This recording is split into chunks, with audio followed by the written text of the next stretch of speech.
नमस्कार दोस्तों, आज की इस वीडियो में हम कंपेयर करने वाले हैं SBI Magnum mid cap fund के साथ Invesco India mid cap fund का।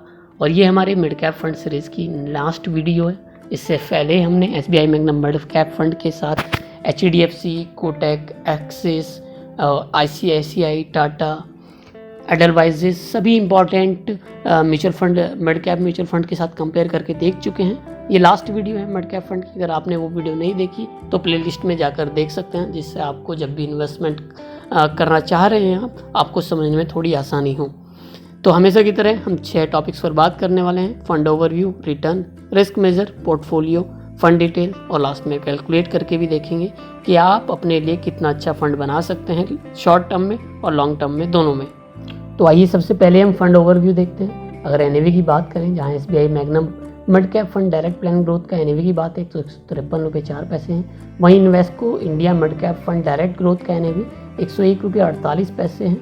और अगर हम बात करें रेटिंग्स की, तो बीआरओ रेटिंग में जहाँ एसबीआई मिड कैप को मिला है 3 स्टार रेटिंग, वहीं इन्वेस्को इंडिया मिड कैप को मिला है 4 स्टार रेटिंग।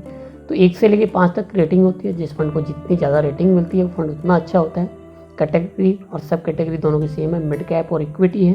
फंड एज जो हम कंपैरिजन कर रहे हैं रिटर्न्स के और सब इम्पॉर्टेंट पैरामीटर्स का, वो हम कंपेयर कर रहे हैं लास्ट 8 साल 11 मंथ के टाइम फ्रेम में। फंड साइज़ की बात करें तो जहाँ एसबीआई का फंड साइज है 6,588 करोड़, वहीं Invesco India mid cap fund का फंड साइज है 2,059 करोड़ रुपये।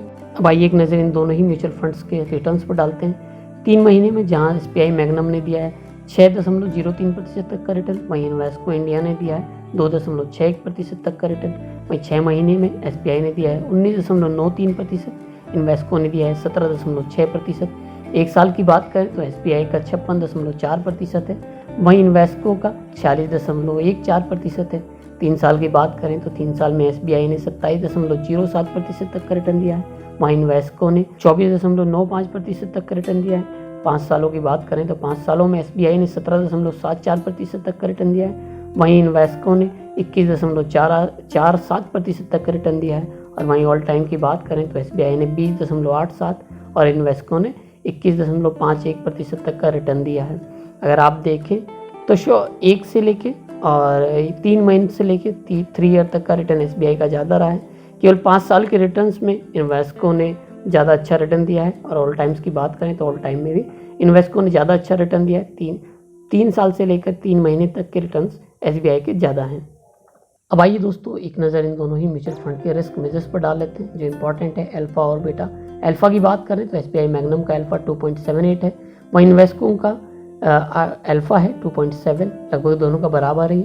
इन अल्फा का मतलब होता है अपने बेंचमार्क के कंपैरिजन में इन दोनों ही म्यूचुअल फंड ने कितना रिटर्न दिया है। बेंचमार्क के मुकाबले दोनों ही म्यूचुअल फंड ने ज़्यादा रिटर्न्स दिया है। वहीं बीटा हमें वॉलेटिलिटी के बारे में बताता है। बीटा जहां एसबीआई मैग्नम का 0.98% है, वहीं Invesco India mid cap fund का बीटा 0.85 है। बीटा का मतलब होता है कि अपने इंडेक्स के मुकाबले जब फंड इंडेक्स बढ़ता है तो फंड कितना बढ़ता है, वहीं इंडेक्स जब गिरता है तो फंड उसके कंपैरिजन में कितना गिरता है। तो इन्वेस्को एसबीआई के मुकाबले लेस वॉलेटाइल है, यह एसबीआई मैग्नम ज़्यादा बढ़ता है, वहीं उसके मुकाबले इंडेक्स के मुकाबले कम गिरता है। वहीं इन्वेस्को वो जहाँ अपने इंडेक्स के मुकाबले कम बढ़ता भी है, वहीं अपने इंडेक्स के मुकाबले कम गिरता भी है। पोर्टफोलियो पे दोनों ही म्यूचुअल फंड की एक नज़र डाल लेते हैं। टॉप 3 सेक्टर्स की बात है, जहाँ एसबीआई के पास ऑटोमोबाइल, कंस्ट्रक्शन और फाइनेंशियल है, वहीं इन्वेस्को ने अपना पैसा इन्वेस्टमेंट कर रखा है टॉप 3 सेक्टर में engineering, financial, automobiles. Top 5 holding जहाँ एसबीआई के पास सीला फॉर्म है, पेज इंडस्ट्री है, कार्बेडम है, टीआई फाइनेंशियल है, सोना बीएलडब्ल्यू पियर्सन फॉगिंग लिमिटेड है। वहीं इन्वेस्को के पास मिंडा है, भारत इलेक्ट्रॉनिक्स है, पर्सिस्टेंस सिस्टम है, एम्फेसिस है, वोल्टास लिमिटेड है। दोनों ही इक्विटी बेस्ड फंड हैं। तो जहाँ एसबीआई ने 96.71% पैसा अपना मिड कैप फंड में लगा रखा है, वहीं इन्वेस्को ने 96.33% पैसा अपना इस म्यूचुअल फंड में लगा रखा है और करीब 3-3.5% के पास इनके पास कैश है। अब आइए एक नज़र दोनों ही म्यूचुअल फंड के फंड डिटेल्स पर डाल लेते हैं। एक्सपेंस रेशियो का सवाल है तो SBI Magnum mid cap fund का एक्सपेंस रेशियो 1.08% है, वहीं इन्वेस्को का उससे बहुत ही कम है, 0.79% है। एग्जिट फ्लोट दोनों का सेम है, 1% है। एग्जिट फ्लोट होता है कि अगर आप 10% या उससे ज़्यादा यूनिट्स 1 साल के अंदर ही रिडीम करते हैं तो आपको म्यूचुअल फंड कंपनी को एक एग्जिट फ्लोट भी 1% पे करना होता है। कोई लॉक इन पीरियड नहीं, दोनों ही म्यूचुअल फंड को जब चाहे आप अपना पैसा निवेश कर सकते हैं, जब चाहे अपना पैसा निकाल सकते हैं। बेंचमार्क इंडेक्स की बात करें तो निफ्टी मिड कैप 150 ट्राई दोनों का बेंचमार्क इंडेक्स भी सेम है। हमने हमेशा बताया है उसमें दो म्यूचुअल फंड का कंपेयर हो सकता है और करना भी चाहिए जिनका बेंचमार्क इंडेक्स सेम होता हो। मिनिमम इन्वेस्टमेंट की बात करें तो अगर आप SBI magnum mid cap fund में सिप करना चाहते हैं तो आपको 500 रुपये, वहीं लमसम करना चाहते हैं तो आपको 5000 रुपये जमा करना होते हैं। वहीं Invesco India mid cap fund में भी अगर आप सिप करना चाहते हैं तो 500 रुपये, वहीं लमसम करना चाहते हैं तो आप 1000 रुपये जमा कर सकते हैं। अब आइए दोस्तों कैलकुलेट करके देख लेते हैं कि दोनों ही म्यूचुअल फंड के थ्रू हम कितना पैसा बना सकते हैं लॉन्ग टर्म में या शॉर्ट टर्म में।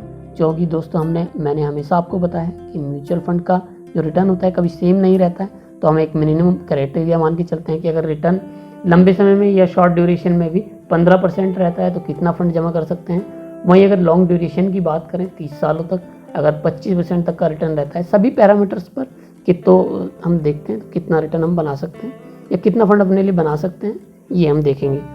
अब मान के चलते हैं कि 500 रुपये हम हर महीना 10 साल तक इन्वेस्ट करते हैं जहां हमारा रिटर्न रहता है 15%। तो इस कंडीशन में जो टोटल वैल्यू हमें मिलेगी वो मिलेगी पूरे 1,39,329 रुपये। वहीं अगर हम ये जो इन्वेस्टमेंट है लगातार 20 सालों तक करते हैं, इस कंडीशन में जो टोटल वैल्यू होगी वो होगी पूरे 7,57,977 रुपये। वहीं अगर हम 30 सालों तक निवेश जारी रखते हैं 500 रुपये हर महीने, रिटर्न भी सेम ही है, तो इस कंडीशन में जो टोटल वैल्यू होगी वो होगी पूरे 35,04,910 रुपये। अब मान के चलते हैं कि जो हमारा जो रिटर्न है वो 15% ना रह के 20% हो जाती है, और ये जो समय हम टाइम पीरियड मान के चलते हैं 10 साल। तो इस कंडीशन में 10 साल वाली कंडीशन में जो हमारा टोटल वैल्यू होगी वो होगी पूरे 1,91,182 रुपये। वहीं 20 सालों में हम अपने लिए 15,80,740 रुपये का फंड बना सकते हैं। रिटर्न भी सेम है, मंथली इन्वेस्टमेंट भी सेम है। वहीं 30 सालों में हम अपने लिए 1,16,80,401 रुपये का फंड बना सकते हैं। रिटर्न भी सेम है, इन्वेस्टमेंट भी सेम है। टोटल इन्वेस्टमेंट 30 सालों तक हमारी हुई 1,80,000 रुपये। तो हमें जो टोटल वैल्यू हुई वो पूरे हुई 1,16,80,401 रुपये। अब मान के चलते हैं जो हमारा रिटर्न था वो बढ़कर हो जाता है 25%, यानी 10 सालों में हमारे म्यूचुअल फंड ने हमें 25% तक का रिटर्न दिया है। तो इस कंडीशन में जो हमें टोटल वैल्यू होगी वो होगी 2,66,402 रुपये। अगर हम 20 सालों तक इन्वेस्टमेंट अपना बनाए रखते हैं तो इस कंडीशन में जो टोटल वैल्यू होगी वो होगी पूरे 34,29,548 रुपये। वहीं 30 सालों में ये जो हमें टोटल वैल्यू होगी वो बढ़कर हो जाएगी 4,09,87,357 रुपये। मंथली इन्वेस्टमेंट सेम है, रिटर्न 25% सेम है, टाइम पीरियड बढ़ गया है, बस 30 साल हो गया है। अब बहुत सारे म्यूचुअल फंड ने आपको 30% तक का रिटर्न भी दिया है। तो इस कंडीशन में अगर हम 10 साल तक अपने म्यूचुअल फंड को जारी रखते हैं 500 रुपये सिप के साथ, तो 10 साल में आप 3,76,342 रुपये का फंड बना सकते हैं। वहीं 20 सालों में आप पूरे 76,61,628 रुपये का फंड अपने लिए बना सकते हैं। वहीं यही रिटर्न बढ़कर आपका 30 सालों में 14,86,91,290 रुपये हो जाता है। सब कुछ सेम है, मंथली इन्वेस्टमेंट है, हमारा रिटर्न ही बढ़ा है। लंबे समय तक अगर हमें 30% रिटर्न मिलता है 30 सालों तक, तो हम 14 करोड़ रुपए तक का फंड अपने लिए बना सकते हैं। अब हम कैलकुलेट करके देखते हैं कि अगर हम लमसम 1 लाख रुपए जमा करते हैं अपने म्यूचुअल फंड में और रिटर्न जो हमें मिलता है 10 सालों में वो मिलता है 15%, तो इस कंडीशन में आपका 1 लाख रुपए बढ़कर 4,04,556 रुपये हो जाता है। वहीं 20 सालों में ये अमाउंट बढ़कर आपका पूरे 16,36,654 रुपये हो जाता है। वहीं 30 साल बाद ये अमाउंट बढ़कर हो जाता है 66,21,177 रुपये, जब रिटर्न रहता है पूरे 15%। अब मान के चलते हैं कि आपका रिटर्न 10 सालों तक बढ़कर हो जाता है 20%। इस कंडीशन में भी आप 6,19,174 रुपये बना सकते हैं। वहीं 20 सालों में आप अपने लिए बना सकते हैं पूरे 38,33,760 रुपये। वहीं 30 सालों में आप अपने लिए बना सकते हैं पूरे 2,37,37,631 रुपये, जब रिटर्न रहता है 20%। अब आइए मान लेते हैं कि रिटर्न बढ़कर हो जाता है आपका पूरे 25%। तो इस कंडीशन में अगर आप 10 साल तक इन्वेस्ट करते हैं, 1 लाख रुपए जो आपने लमसम इन्वेस्ट किया था वो 10 साल तक करते हैं तो 9,31,323 रुपये आप अपने लिए बना सकते हैं। वहीं 20 सालों में आप ये 86,73,617 रुपये फंड अपने लिए बना सकते हैं। वहीं अगर हम 30 सालों तक ये रिटर्न जारी रखें, ये इन्वेस्टमेंट जारी रहे और जो आपको रिटर्न मिल रहा है 25% वो मिलता रहे, तो इस कंडीशन में भी आप पूरे 8,07,89,357 रुपये अपने लिए बना सकते हैं। अब मान के चलते हैं, क्योंकि बहुत सारे म्यूचुअल फंड 30% तक का रिटर्न भी देते हैं, तो मान के चलते हैं कि 10 साल तक अगर हम 30% रिटर्न हमें मिलता रहे तो आप अपने लिए 13,78,585 रुपये का फंड बना सकते हैं। वहीं 20 साल तक अगर आप इन्वेस्ट जारी रखेंगे तो 20 साल में आप 1,90,04,964 रुपये का फंड अपने लिए बना सकते हैं, जब आपको 30% तक का रिटर्न मिलता रहे।